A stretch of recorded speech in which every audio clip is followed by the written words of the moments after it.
Alright, welcome back to the JFK Assassination Assassination Audit.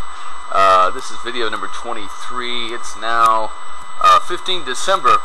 And just a little follow-up on this Tony Esquerdo that we were talking about yesterday. Apparently he was discussed in the education forum. It's a pretty good little discussion forum there, although they don't like people posting videos. But anyway, so let me scroll down what's important. Looks like the admin reposted an article from March 11th, 2005 from the what is this? The Key West Citizen. So it says Gary Patrick Hemming was a leader of a group of anti-communist soldiers of fortune who trained anti-Castro Cubans in the early 1960s at the camp on No Name Key, an island 25 miles north of Key West. It'd be more like 25 miles northeast of Key West. Now, this is the group that I'm telling you about, that I'm talking about, that basically have come to the conclusion they're most likely not the planners, but the shooters came from this group. Okay, like I said, you can't have a bunch of Cubans running around all white Dallas. They're going to stick out like a sore thumb. But you can have this key group of, you know, they're going to be a mixture of anti-communists, mercenary soldiers of fortune, CIA contractors, and, you know, racists, Nazis, and stuff like that. So it's going to be from that group of people, and of course, some are going to be ex-military, some are not. And then from that group, that's who the CIA is going to be running, you know, into Cuba and training these Cubans to go into Cuba. Because, you know, if you look at these, you read the reports on these guys, they got police records, and they're constantly running in with the law and stuff like that. And you want people like that. When you're the CIA, you want people that are controllable, okay? And some even have mental problems. And this is perfect for the CIA because it's deniability. You know, oh, we would never work with someone like that because they got a criminal record, they're mentally ill. And that's why you see these internal memos in the CIA amongst the higher guys going, oh, you know, this guy said he was in the CIA, working for the CIA. We would never hire someone like that. That guy's fucking out of his mind. And so the higher-ups, when they're talking to the Warren Commission and they're talking to the House Select Committee, they're right. They would never hire people like that. But the lower ones, the street-level guys in the CIA, who have very, very, very little oversight. It's just basically, here's the mission, here's the money, go get it done. We don't ask questions. We don't want to know. And again, this goes to deniability. The CIA can just contract out with these guys, give each one a certain mission, and the other ones not know about it. And then if it blows up in their face, it blows up in that guy's face and not the CIA. So it's very, very doable. That's the way it works. You know, if you're in some other country, you're not going to send in, you know, I'll put it to you this way. If, say we're trying to assassinate someone, and say we're trying to, like this situation when we tried to assassinate Saddam Hussein back in the 1990s, okay? So there was a law against American government, military, and the CIA and other people from assassinating national world leaders around the world.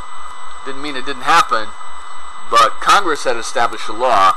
But you know, just like the Contras were running drugs and the CIA was running drugs, and they were supplying the Contras and all this kind of stuff, doesn't mean because Congress passed a law that that's what everybody's going to be following. So, you know, the CIA, well, it's like this. Bill Clinton wanted to get rid, the president wanted to get rid of Saddam Hussein. Okay? Congress had a law saying you couldn't assassinate a world leader. So how do you do that? So you get the CIA, you give them money, they go out and hire other people outside the CIA. I believe in this case it was Kurdish rebels or something, and they set up an assassination attempt, an ambush, sort of like what they did to Kennedy. Same thing. I don't think that it was successful. Matter of fact, I don't even think it was even tried. I think they were going to do it and then they called it off.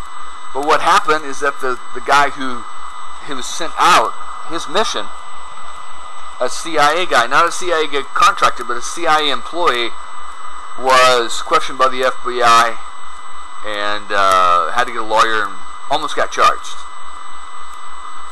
So this is a way of avoiding all that. You have these ex-CIA guys or ex-military guys that you can contract out with. You have lots of deniability. You'll see as we go through the memos, a lot of these guys are having run-ins with the, the Borders and Customs, with the immigration people, because they're not on the inside. They don't know what's going on. All they know is these guys are running around with a bunch of guns. Also, you have Kennedy, who was using the FBI to break up these groups because they were violating the Neutrality Act. The Neutrality Act said that people outside the government, American citizens outside the government, could not attack another foreign country. And this goes back to the misadventures after the Civil War when we were sending mercenary guys down to Central America to cause all kinds of havoc. So with the Neutrality Act, the president can stand back and say, "Oh, I didn't know anything about it. We were trying to stop it." Da da da da da. So this is what you have here with Gary Patrick Hemming, okay, and other misadventure misfits. And so that's my contention, is that these misadventure misfits, okay, now they didn't just wake up and decide to turn their guns on the president and kill him and get away with it, because they're a bunch of misfits. They couldn't tie their shoes and shoot straight. I mean, they're constantly in trouble. Okay? But they were used by the higher-ups, the oil people, the mafia, like I said, like-minded, conservative, right-wing people in the military, the police establishment, the FBI, the CIA, use these guys to carry out the assassination of the president. Okay? That's my contention so far. This may change as I read more documents, but that's what it looks like. Because they look at them and they're already training them to assassinate Castro in an ambush. They're already doing exactly the same thing, except it's Castro. So all you do is take out Castro and insert Kennedy. And then you pull back the government layers of security on Kennedy, put him in the right situation, help fund these guys, they're good to go, and then boom, let them do their job, which they had already trained for, to kill Castro. It's essentially that simple. And then you start, anybody who starts talking all of a sudden starts finding themselves dead. Okay? And then also you want to make sure there's a lot of deniability. They don't know who's actually funding them and who's actually sponsoring them. Okay? So you have compartmentalized and lots of space between the people who want the action taken care of and the people who are taking care of the action. Okay? That's my contention. And then you have other people that are supporting on the periphery that don't know they're involved in the support and carrying out of the assassination, but they're being used because they're being compartmentalized. Anyway, so let me get into this. Let me just read this. This looked pretty interesting. It says, many assassination researchers believe Hemming knows at least some of the secrets of the Kennedy assassination. Some believe he participated or even planned it. Recently has been sharing some of the secrets with Solaris Hill, and his revelations may bring us closer to what has been called the crime of the 20th century. Again, I think that Gary Patrick Hemming, being a soldier, force, and a mercenary, gun for hire, has a mouth for hire. That he's just going to say whatever he thinks, or maybe he heard through the grapevine, and he really doesn't know that much shit about who actually did what. Okay? But as long as he's talking, it's hard to eliminate him, because then, people would say, oh, maybe he did know something.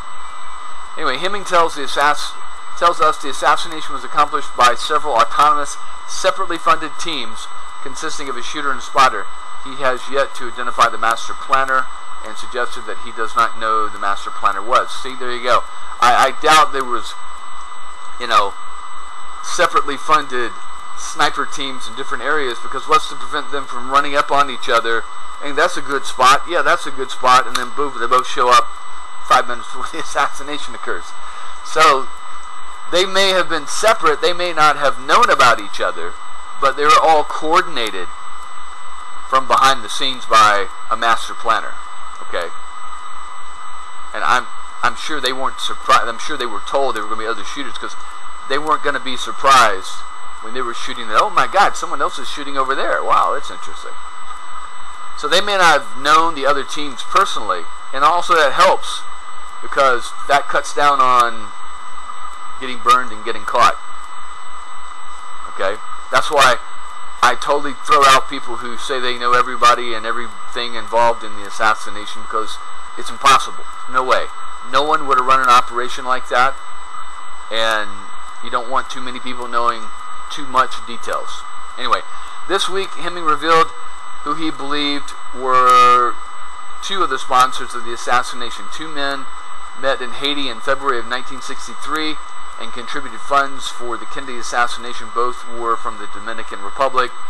One, Rafael Trujillo, an international playboy who dated Hollywood starlets, was the son of long-term Dominican Republican dictator Rafael Trujillo, who was assassinated in May of 1961.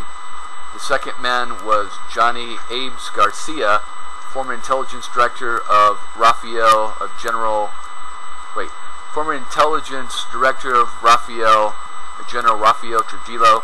It was not the first time Garcia had financed an assassination. In 1959, Garcia hired American adventurer Alexander Rourke to smuggle 8 men into Cuba on one of the first missions to kill Castro. The motives of Trujillo and Garcia were apparent: to revenge the assassination of Rafael Trujillo, widely believed to have been organized by the CIA. Again, you got to ask yourself, how could a low-level intelligence person and son of the former dictator of the Dominican Republic, a very tiny country in the Caribbean, organize the assassination route, get Oswald into the building a month and a half before the assassination, okay, get the rifle into the building, get around Dallas, the big white conservative city, with a bunch of Hispanic, Spanish-speaking guys, okay, and not be noticed, and then escape, and then the funding, and then the communication, and the peeling back of the layers of protection from the Secret Service, okay. If Trujillo was involved, it was at a much lower level of recruiting other people to be spotters and watchers and things like that. So again, you have Trujillo. If Trujillo was involved, he's just another layer of that, organization onion, along with the mafia and like-minded people in the military and the CIA and the FBI and the Dallas Police Department. So again, this is just Hemming either BSing or purposely giving, misinformation. Here, we'll give you $500, go talk to the police and tell them this story. Okay.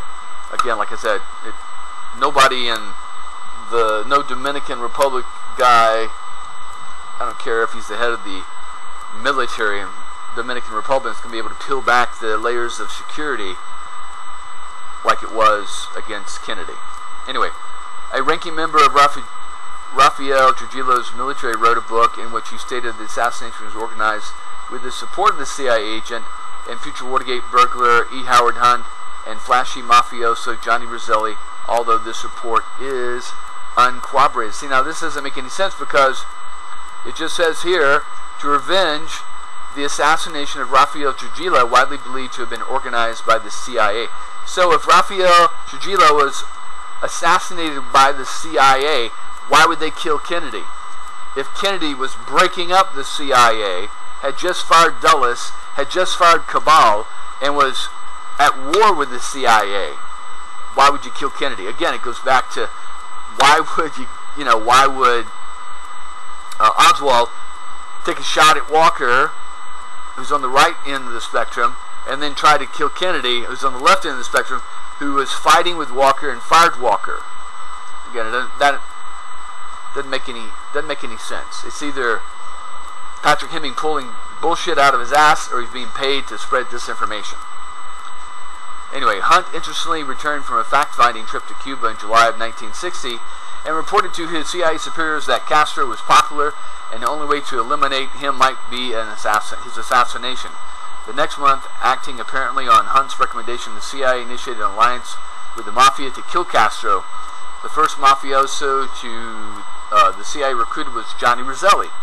Some believe that Hunt and Roselli were involved in the Kennedy assassination. You think?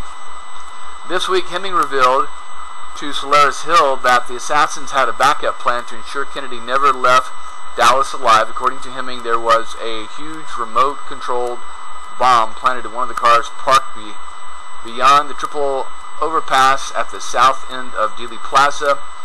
The assassins were not sure Kennedy had been killed by the ambush in Dealey Plaza. They would detonate the car bomb as the motorcade sped towards the hospital, ensuring the death of all occupants in the presidential limousine. Now, that's highly unlikely because if you think about it, by the time the president's car gets past the triple underpass, it's probably doing 50 miles an hour. Okay? So to blow a car and to blow it into the street is like trying to hit, with a shotgun, a bird flying by your window while you're sitting there looking at the window. Highly unlikely. Highly unlikely they would even hit the president. Okay? Anyway, and also, if you're using the, Chief Curry in the white lead car as your cue that, the president's car is coming next, hit boom, well, the limousine overtook Curry's car and bypassed it. So you couldn't use that as a signal. So, that's what I would do. I would set a bomb somewhere, but I would set it, closer to when they're making that turn when it's slowed down. But anyway, Hemming told us this week that through a source in Central Intelligence Organization, he learned that the shooter in the Texas Schoolbook Depository spoke German and used a shoulder-mounted carbine-firing Mauser equipped with a scope and a silencer. Maybe. But how would he know that? Unless he's involved with the team. He might know who the person is, but he didn't know they speak German.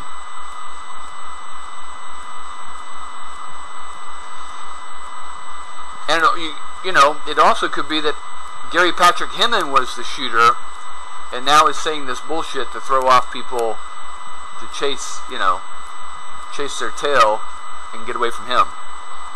Anyway, this man fired not from the sniper's nest in the southeast corner of the 6th floor with the book depository, but from the window on the west end of the 6th floor. Hemming cannot identify this German-speaking shooter by name. Now, how does he know he's German, though? There is some evidentiary support for Hemming's report. Photos show the window on the west side of the 6th floor was open, and there was also a photo of a witness after the shooting pointing to the west end of the building. In addition, one witness reported seeing a man with a strange-looking weapon on the 6th floor, but she assumed before the assassination there must have been a Secret Service agent. Now, I can understand a spotter being over there on the 6th floor because if you're over on the 6th floor Okay, and on the west window here, the assassination windows here, you're going to get a better view as the car comes around Main, where its actual position is. Although not a revelation, we also wanted to note Hemming's explanation of how the assassins escaped from the 6th floor. Immediately after the assassination, a Dallas police officer called Baker rushed into the school book depository accompanied by his manager Roy Truly. They first attempted to take the elevator, but it was not functioning, so they dashed up the stairs. They encountered Lee Harvey Oswald calmly drinking a Coke on the 2nd floor lunchroom no more than 90 seconds after the shooting had stopped. Many people find it doubtful that Oswald could have hidden the rifle, run down 4 flights of stairs, and purchased a Coke at in this time period. Like me, I don't think that's possible. Hemming states that the assassins had disabled the elevator before the assassination. They escaped by ropes down the elevator shaft.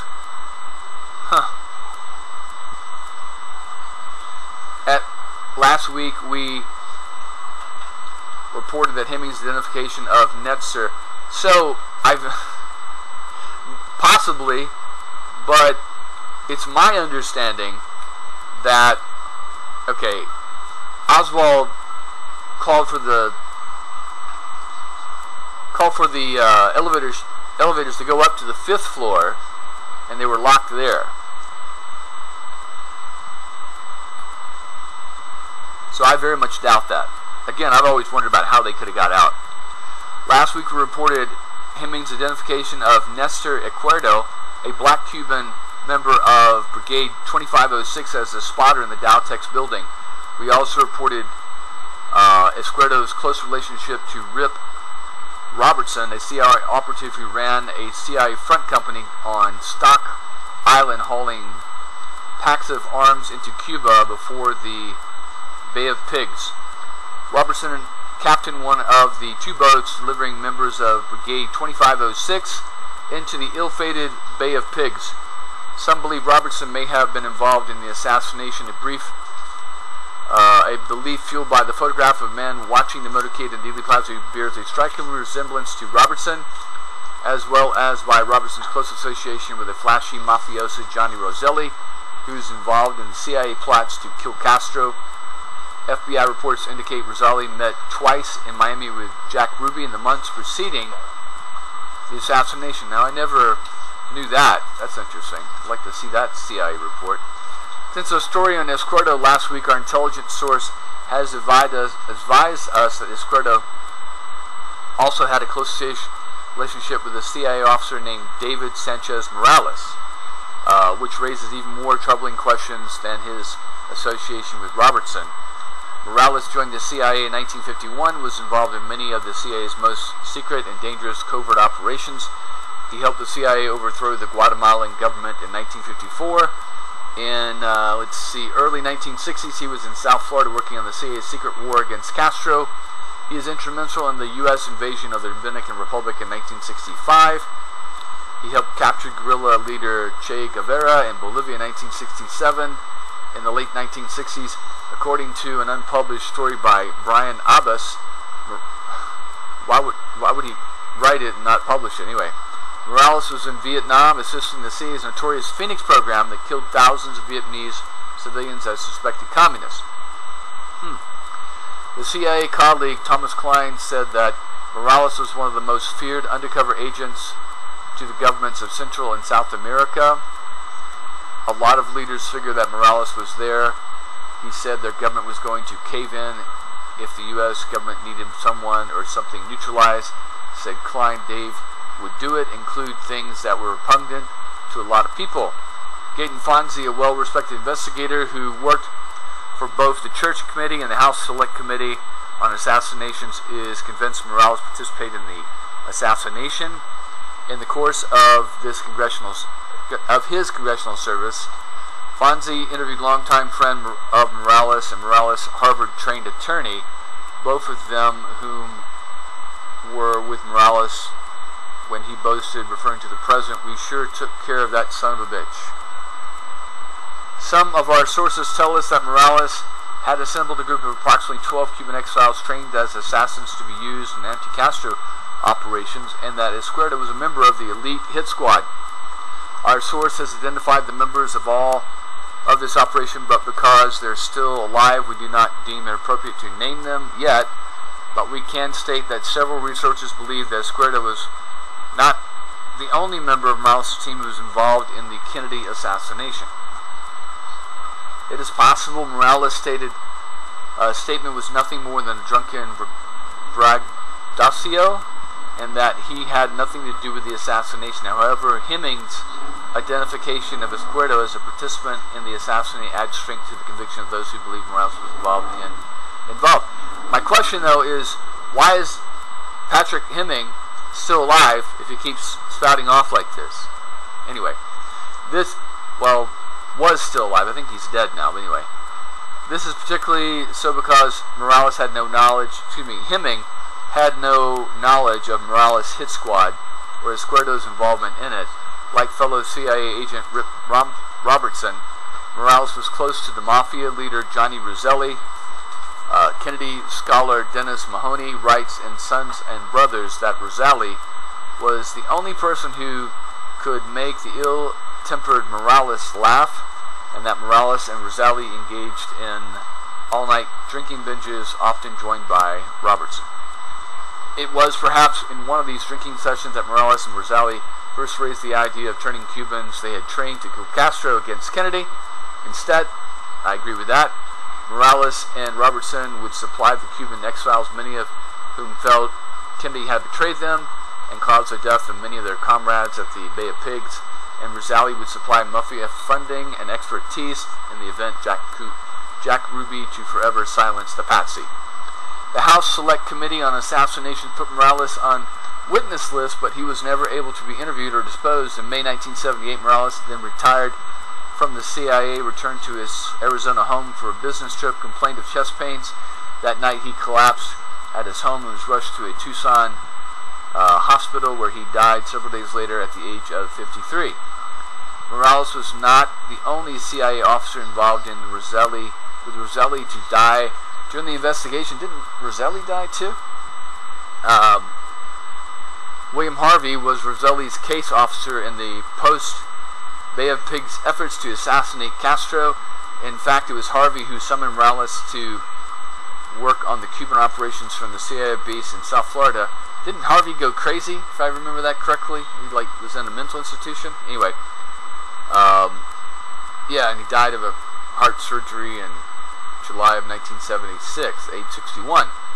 There is no evidence. You can definitely say with these guys that, that old saying, die by the sword, or live by the sword, die by the sword, with these guys. Anyway, there's no evidence, and we do not suggest that either Morales or Harvey died other than from natural causes. Several suspects in the assassination did, however, meet violent deaths while Kennedy's assassination was being investigated, first by the Senate Church Committee and then by the House Assassinations Committee. Chicago Mafia Don Sam Giancana was murdered in his Illinois home in June of 1975, only 5 days before he was to testify for the Church Committee. Jimmy Hoffa was murdered in Detroit in July of 1975. No, there's no proof he was murdered. He just disappeared. He's probably still, living out there on an island with JFK and JFK Jr. waiting to, come back and endorse Trump in 2024. Anyway, Johnny Roselli was murdered in Miami on July of 1976, and George de Mohrenschildt, the mysterious Russian baron who had befriended the Oswalds in Dallas, apparently committed suicide in March of 1977. Yeah, it's really unfortunate, all these guys. On the same day, the House assassination investigator Fonzie had scheduled a meeting with him.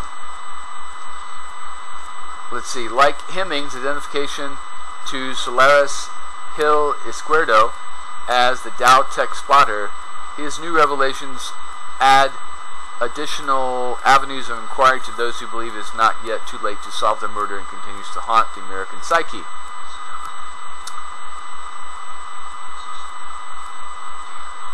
Yeah, very interesting. Anyway, I'm going to have to save this and go back and look up some of these names like Robertson. I've never heard him yet. But anyways, that's interesting. So Esquerdo, not 100%, but I'd say about 65% sure that Esquerdo is probably that dark complexion man in Dealey Plaza. But, again, that guy looks a little older. Alright, so we'll move on to the next topic here. Alright, so my next topic is a little personal for me, but I wanted to go over it to emphasize what I call compartmentalization and, situational awareness and not really knowing everything, because it's impossible. You can't know everything. It's just, there's too much shit. That's why we have Google nowadays, and even Google doesn't know everything. But you just literally can't know everything that's going on, even with the person, you think about it, your spouse, your kids, your friends. You only know what they let you know. You only know what you maybe see or stumble across. You don't know everything. You don't know what's going on in people's heads, okay? And people, especially Americans, and especially in America, are really good at faking it.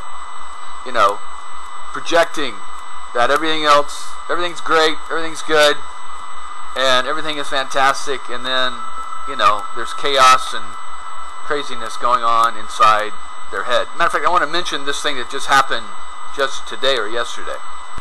Alright, so I know this was a little bit off topic, but it's just an example of, like I said, you don't know what's going on with people. Some people don't even know what's going on with themselves, much less other people, but it's impossible to know what's going on with everybody. You want to try, be involved in what's going on with your wife and your spouse, your family, your children, but you can't always know what's going on in their head, okay? And so here's a prime example. This guy, Stephen Twitch Boss, he was a dancer and co-host on the Ellen DeGeneres show. The guy always looked happy, always had a smile, full of energy. If you could think of all the people in Hollywood, I would think that guy Yee would be the first person to kill himself. The Kardashian lady's ex-husband that got in trouble for the anti-Semitic remarks. Always looks mad, always looks angry. I believe that would be the first. If I was going to say who was going to commit suicide, Yee or Twitch, I'd say definitely Yee. Okay? But here you go. This guy had everything going for him. Had a great career. Great dancer. Very happy. Had a wife and children. Jay, only 40 years old, kills himself. On the Ellen DeGeneres show, has died at the age of 40. According to NBC News, a rep confirms Boss died by suicide. In a statement to E! News on December 14th, Stephen's wife, Allison Holker, says, "It is with the heaviest of hearts that I have to share my husband Stephen has left us. Stephen lit up every room he stepped into. He valued family, friends, and community above all else, and leading with love and light was everything to him. He was the backbone of our family, the best husband and father, and an inspiration to his fans." She continues to say he left a legacy would be an understatement, and his positive impact will continue to be felt. "I am certain there won't be a day that goes by that we won't honor his memory. We ask for privacy during this difficult time for myself and especially for our 3 children. Allison closes her statement with this message for her husband, writing, "Stephen, we love you, we miss you, and I will always save the last dance for you." Boss joined The Ellen Show in 2014 and became an executive producer on the talk show in 2020. Prior to The Ellen Show, Stephen appeared on So You Think You Can Dance in 2008, where he was a runner-up. Stephen and Allison share 3 children together, and the couple just recently celebrated their 9th wedding anniversary. So there you go. So I'm just using this as an example of how people can compartmentalize themselves and show one face to one group of people, another to another group of people, and then obviously another one to themselves. So obviously the guy, even though he looked happy, he projected that he was happy. There was something not right inside with him. I mean, how can, you're only 40 years old, you're making lots of money, got a beautiful wife, you got 3 beautiful kids, how could you kill yourself? People are going to say. What makes a person do that? Was there drugs involved? Was financial ruin? I mean, what makes a person do, lots of depression? I'm still shocked about Robin Williams, the funniest guy on the planet, and then he gets a diagnosis of this Dewey, whatever, Alzheimer's kind of disease that would slowly eat away at his brain, and he decided to kill himself instead of being an inspiration of how to others about how to live with a disease or something like that. So, like people like Michael J. Fox, I would have figured Michael J. Fox would have killed himself long ago, okay, because your body's just completely deteriorating in front of you, and it's embarrassing, and you can't even hold your pee in, you're peeing all over yourself. So, but this would be one of the last guys I would think that would do that. What I'm trying to emphasize is that people, especially if they're trained, can, if they're, good actors, can show one face to one group and be another face to another group of people, okay? And what I mean by that is that when we're dealing with the JFK assassination, that, say for instance, Oswald, okay? Oswald could be the happy family man, likes playing with kids,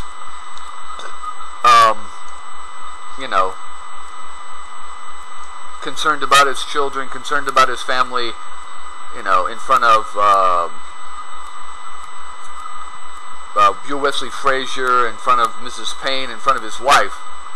And then on the other side, he could be a hardcore right-wing soldier, okay, and never integrates the two.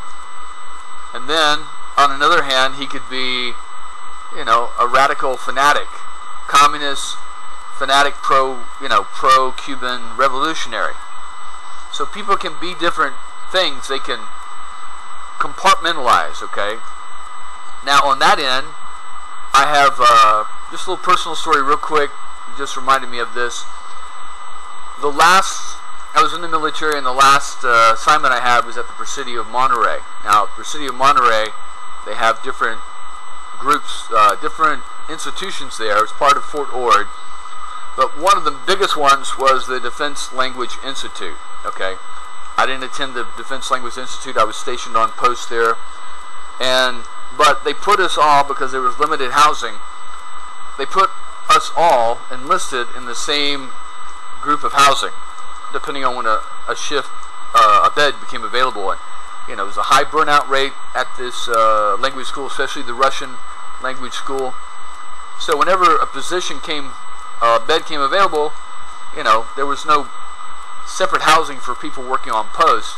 So they would just throw us in there as enlisted persons. Well, I got put into this room with this one guy from New York City, I'm not going to name his name, who was attending the Czech school. And Czech's this, Slavic language, like similar to Russian and Polish. And, Czechoslovakia was this country that was part of the Warsaw Pact that we were facing across from Germany there. And so they were going to school to learn these languages, and they had different MOSs. I believe one of the main MOSs they were doing was for people to study and learn the language, and then they set them in these radio cars with these dishes, and they set them up close to the border, and they could sit there and listen to military traffic, and they could understand basically what was being said, and could report back if any, high traffic started coming across, the troop builds up and movement and stuff like that, and they could alert people.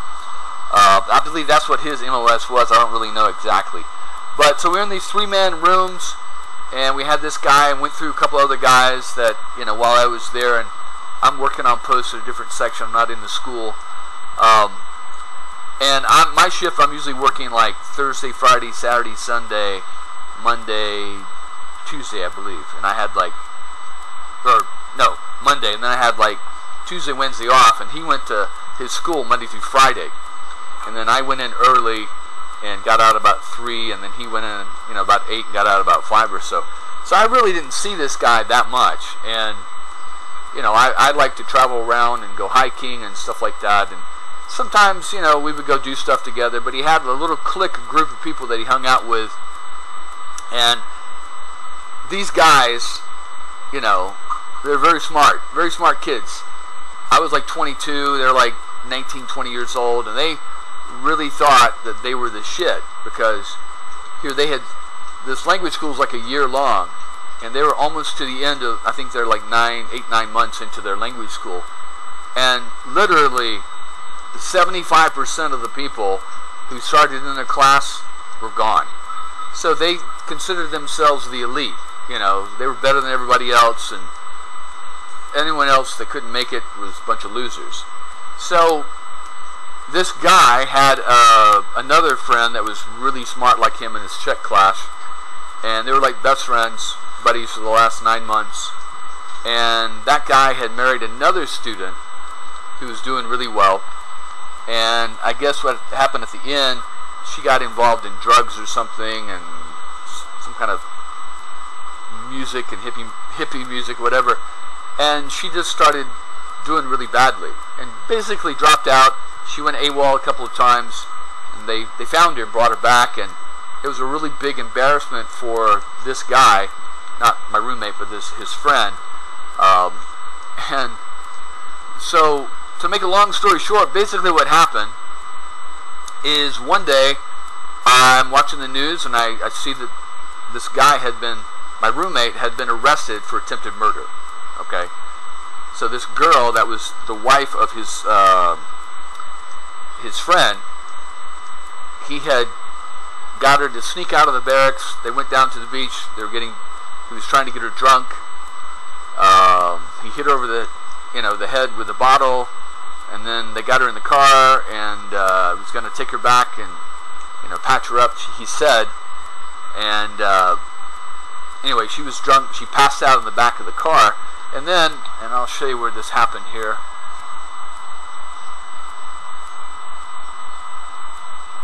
So this is the Presidio of Monterey here. This is the city of Monterey, and this is Pacific Grove. And so for some reason, he was on a side street here in Pacific Grove, right off of Forest Avenue. And he was going down Forest Avenue. He was over here at the beach. I think he was over at the beach over here. Going down Forest Avenue, pulled into a side street, and then basically got out of his car, because she's in the back, supposedly passed out. She's waking up. He has a big, long, black mag flashlight, and just literally starts beating her over her head, trying to kill her there. Okay? Luckily, it was at night. He had the car engine running, the lights are running. By the grace of God, luckily, a Pacific Grove policeman, female, came by with her partner. They saw the commotion in the car. They knew something wasn't right. They went down this street, and then the guy jumps out of the car has the black mag flashlight covered in blood, being lit up by the policeman's car, and blood all over his shirt. Of course, the police pull their gun. Freeze, don't fucking move, drop the weapon, get on the ground. They arrest him, take him to court. He's charged with attempted murder. They look in the back of his trunk. He's got a machete, garbage bags, cement blocks, and wire. So basically he was going to kill her, chop her up, take her down to the ocean, throw her in the ocean, and that she'd be gone. And then people would just think she just went AWOL and never came back. And that was going on while I was literally 15 feet away from him was my bed. But I never knew any of this was going on. You come in, oh, hey, how's it going? Oh, yeah, how's school going? Oh, great. How's work going? Oh, great. Okay, well, I'm going to go eat. Okay, all right, see you later. Bye-bye. That's literally how it went. And so, I had to go to the jail to see him to make sure it was him, because I didn't believe it was the same guy. This is a very smart guy, very bright guy, always happy, always, you know, the life of the party, and had lots of friends and stuff like that. And how he would do something like that, it didn't comprehend, didn't make sense. Okay, so eventually the CID, which is the sort of like the police, you know, like the MPs, but the police investigators, go by and they interview me, they interview everyone, they interview the other guy, to try to figure out what's going on. And basically it came down to that they were all embarrassed by this woman.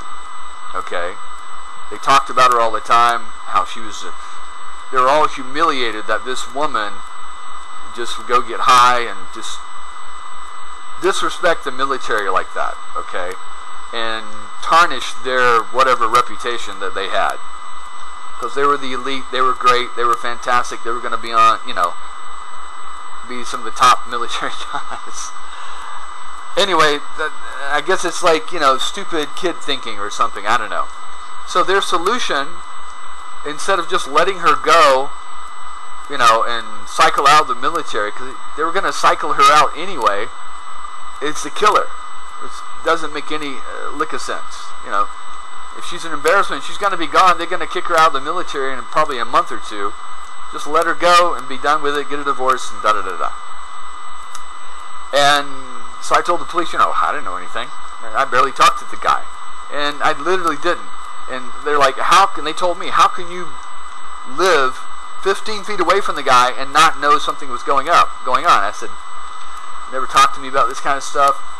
We hardly ever socialized or went out. The only thing that I do remember, you know, in hindsight, it's always 20/20, is that he was sitting there spinning the mag flashlight he used to beat the girl, and he was sitting there spinning it and then slapping it into his hand and going, wow, you could really hurt somebody with this. And I said, yes, you could, you know, as I walked out the door to go to dinner or something like that. And I'm just thinking, oh, these crazy kids, because I'm 22, I'm a couple months from being 23, and I'm like, oh, these crazy 19, 20-year-old kids, and they were constantly, you know, practicing martial art fighting and stuff like that. So I didn't pay much attention to them. Okay, but that just shows you that someone could be in your room right there beside you, planning to kill someone, and you might even not ever even notice or know it. Okay, unless they, you know, you walk in on something. Okay, just as an afterthought or an afternote, eventually, I didn't know this because I cycled out a couple of months later out of the military, and that was a whole nother ordeal. But I won't get into that. But I cycled out a couple months later. I didn't know what happened because I wasn't really in much contact with anyone. But a couple years later, I did look up some records and find out that he pled guilty. And I mean, what else are they going to do? But this was like intent to murder, you know, serious assault, and he had planned to kill this woman, you know, and so he was looking at probably life in prison or close to life in prison. And that's when luckily he got caught in Monterey County, and then when he got out, you know, the military was going to go after him, you know. But so he said that he served, or at least the articles that I've read said he served like 15 years in prison. He started like a prison ministry. You know how this bullshit goes, you know, to get good with the parole board. And now that's what he does. He goes around and talks to churches. And I've seen some of his videos. It just makes me want to throw up. Because it's the same guy. It's the same smart-ass personality, cocky personality that I knew in the military. But now he runs around preaching that we must forgive the prisoners because that's what Jesus would have done. It's like he's trying to justify his actions because Jesus says, you know, you must forgive the sinner and all this kind of crap.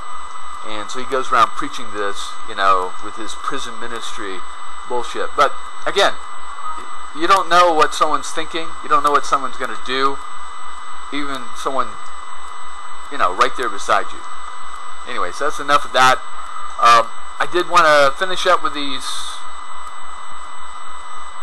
interesting information that I came across. I've been reading literally all of the recent releases from the JFK files here. This is an interesting one. And it talks about Marina Oswald. Now, this is from a top secret document. Get a date on this one. This is from the FBI. You can see here it went to McGeorge Bundy, who was in the Department of State, and the Central Intelligence Agency. This is literally 3 days after the assassination. Okay, Oswald's dead, Kennedy's dead, Ruby's been charged. So this is about what they can find out about Marina Nikolova Oswald. The following information of Marina Nikolova Oswald, wife of Lee Harvey Oswald, was volunteered by Moroccan student Mohammed Ragheb, born on 3 January 1938 in Safi, Morocco. Ragheb is now living in Nurembergmeister 19, West Berlin. Ragheb was a student at the Moscow Institute of Cinematography from September 1960 to April 1962. He came to Berlin in April of 1963 as a student, and November 26 volunteered the following information on Mrs. Oswald, who had been one of his girlfriends in Moscow. He identified her on the basis of a photo and the first name, Marina, which appeared in the 25 November 1963 issue of Berliner Zeitung. So basically, he was reading that newspaper, he saw an article about her, recognized the photo, and then he went to the American Embassy and told them this information the next day. Ragheb says he knew the person in the picture as Marina Nikolova. He is not certain if Nikolova's family name or patronymic. Marina, whose current age is 24, lived with her mother in Moscow in an area near the Agriculture Exposition. He did not know the address. Her father's deceased, and she comes from a worker family. In early 1961, she was employed as a punch card operator for a business machine firm. Now I have to go back and check my dates, but let's see. Oswald got back to the U.S. in like June of 1962, and I believe that they had married the year before. In 1961, I think Oswald was sick or something. Wasn't he sick? She had met him at a dance or something, and I want to say April of 1961, and then he got sick and she went and visited him in the hospital. So, but that was in Minsk. Okay, so he says here she's living in Moscow. So what does she do? And he says she was employed as a punch card operator for a business machine firm. But yet, it's my understanding she was a pharmacist tech in Minsk around the same time. So around the same time that Ragheb, or a little bit before, met Oswald, or met Marina, she was living in Moscow, and then, see, it says here, Ragheb met Marina in January of 1961 at a large Saturday night dance. Yeah, let me, hold on one second. Now, I've got this timeline that I copied. I don't know exactly where I got it from, and I've been adding to it as I find dates here, but let me see. Okay.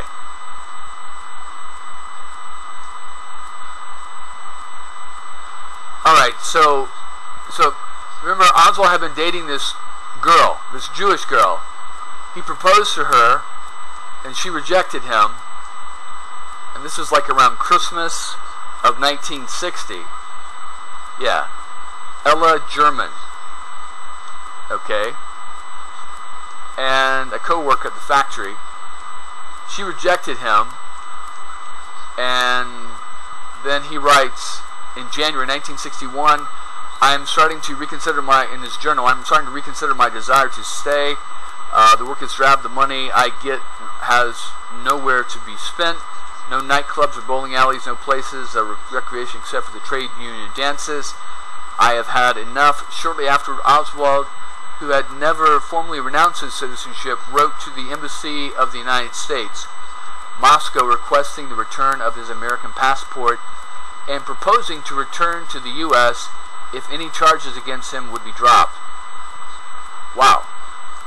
And then January 4th, 1961, Lee Harvey Oswald rejects Soviet citizenship but asks that his residence permit be extended. In his diary, he confines thoughts of leaving Russia for the first time. February 1961, American Embassy in Moscow has notified Lee Harvey Oswald that he wants to return to the United States. March 17, 1961, Oswald met Marina Fursakova. You see, that name is different. Let's take a look here. See, he knew her as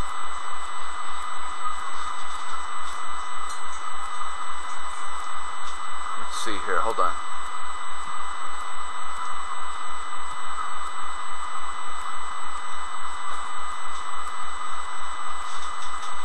Marina Nikoleva. That's a big difference. Anyway, let's go back here.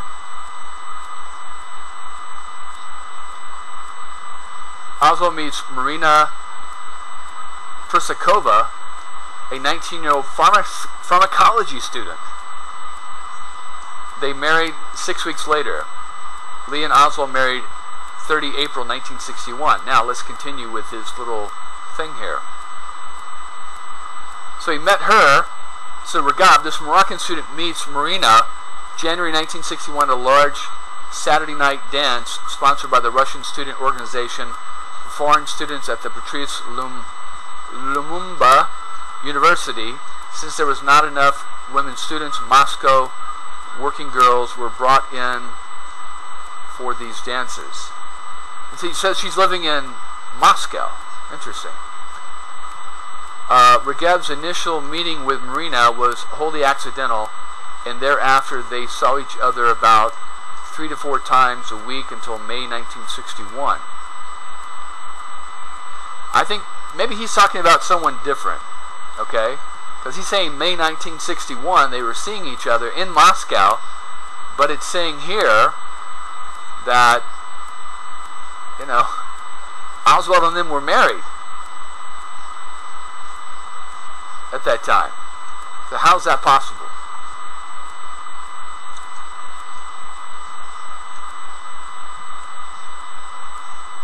Three to 4 times a week until May 1961, where Regab stopped seeing her in order to date Marina's girlfriend. While in Moscow, Regab made little effort to conceal his views, and during this first evening with Marina, revealed to her that he was discontent with life in Moscow and was not a communist. Similar to Oswald. She responded favorably to his complaints.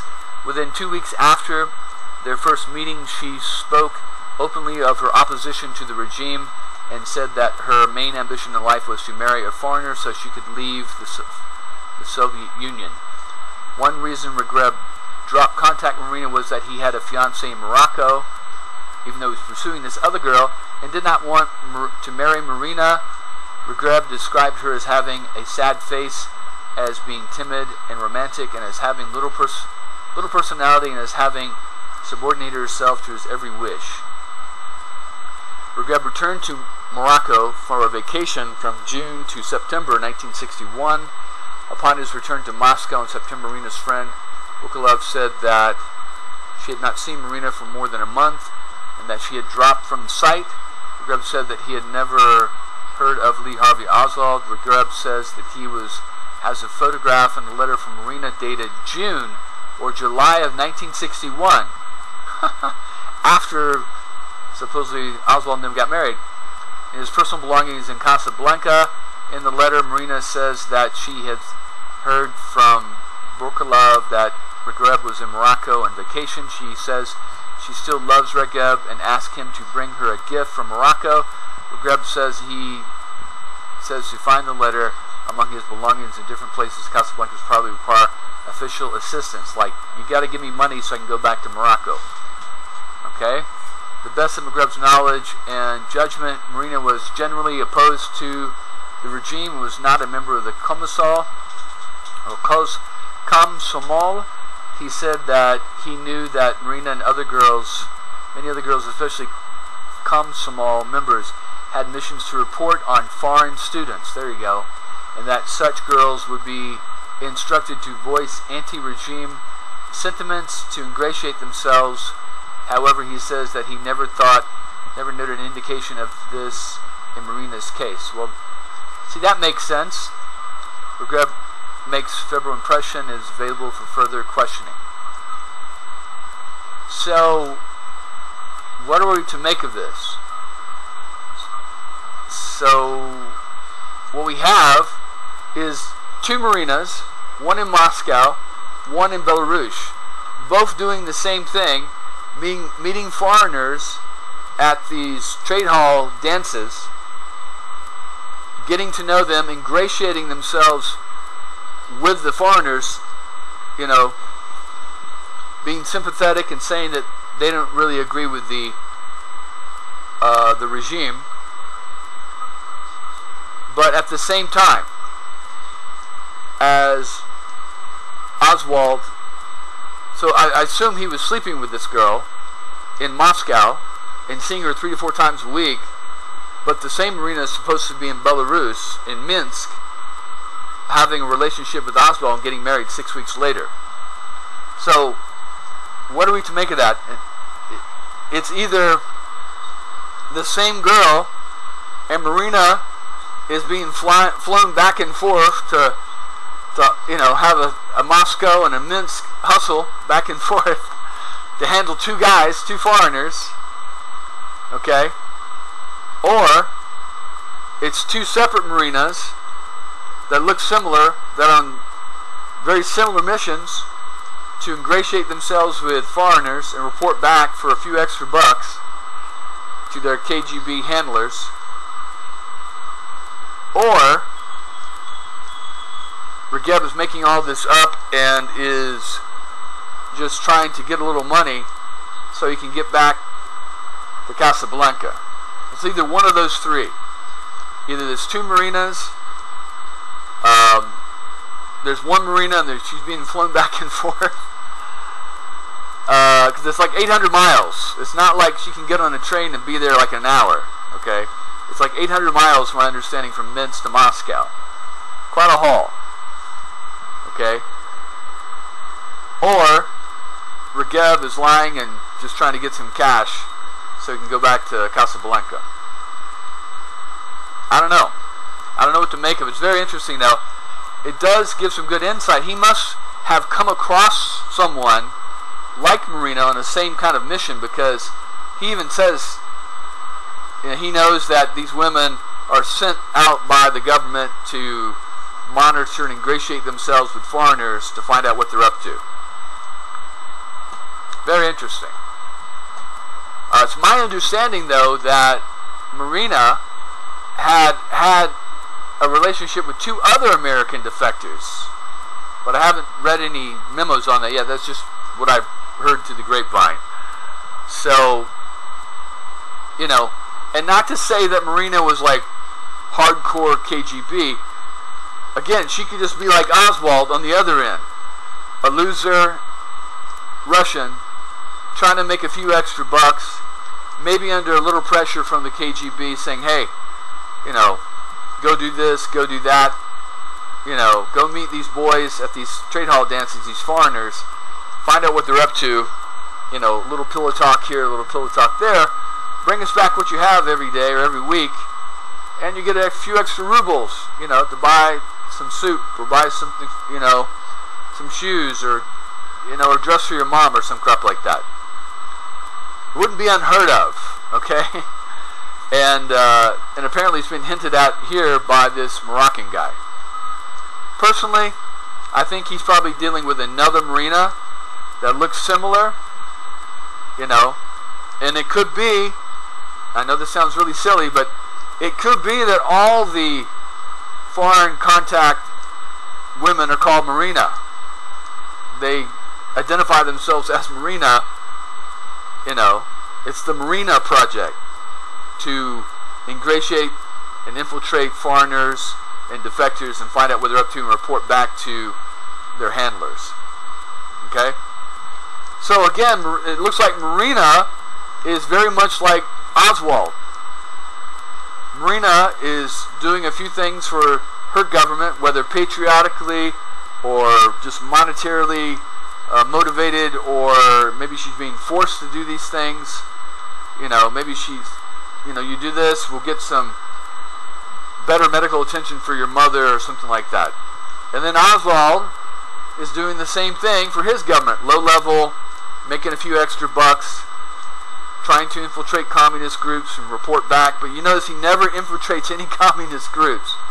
Okay, you never see Oswald or anyone come forward and say, yeah, that guy Oswald was in our anti-nuclear group in Dallas or New Orleans, or that guy Oswald was in our, you know, supporting for Castro group in New Orleans or Dallas, or that guy Oswald was in our Students for Peace group on campus in Dallas or New Orleans. So Oswald is not really an infiltrator, but really an advocator, you know, to be the face of the radical. But he never hooks up with any of these groups. Okay? I mean, you can't tell me that even in conservative, right-wing Dallas, there aren't some coffee clubs that discuss communism and Marxism and Karl Marx books and reading lists and, you know, Catcher in the Rye and, you know, little coffee shop groups, and they meet, you know, on Saturday afternoons and in the bookshops on the trendy part of town, and where they got the art and the, you know, the plays and stuff like that going on. In all cities, no matter how conservative, there's going to be groups like that. Okay? But Oswald never goes to these places. You never see Oswald hanging out, you know, in the Ginsburg coffee room discussing, you know, socialism and anarchy and communalism or nothing like that. Nothing. You never have anybody report back. Anyway, okay, we're going to be done with that, and that's just an interesting little thing I came across there. There's another one here. I'll have to start this one tomorrow. Looks like this is either the same one or a continuation. But anyway, I'll read this one tomorrow. But, you know, apparently this was so secret that the government decided to keep it secret for 33 years. And actually, yeah. See, so it was said that it could be released, but I don't think this one actually got released until just recently. Let's see, let's look at is there a release date? Date of last review, 1994. And then, yeah, it looks like maybe it was released around 1996. But anyway, so we'll look at this one tomorrow, see if this one is any different than the last one. But like I said, in regards to this, like I said, either there's two marinas, let's say a marina project, infiltrator project, or marinas getting some heavy, you know, Moscow air miles going back and forth 800 miles, or maybe a train miles, you know. And I'm not saying what she's doing with her body, also wearing those out between two guys. Or he's lying. I prefer the first option. There's two marinas. Okay, just like people say there's two Oswalds, well, this is the case. There's probably two Marinas, or two women named Marina, that are working for the KGB, domestic services, or whatever their domestic division was, and infiltrating foreigners and defectors. Alright, so we're going to stop there. I'm way over my time, and we'll just keep continuing. Eventually, I'm going to get back to this timeline. Like I said, every day I'm going through these documents and finding stuff, so when I find something interesting that's kind of related, I bring it forward. Alright, take care.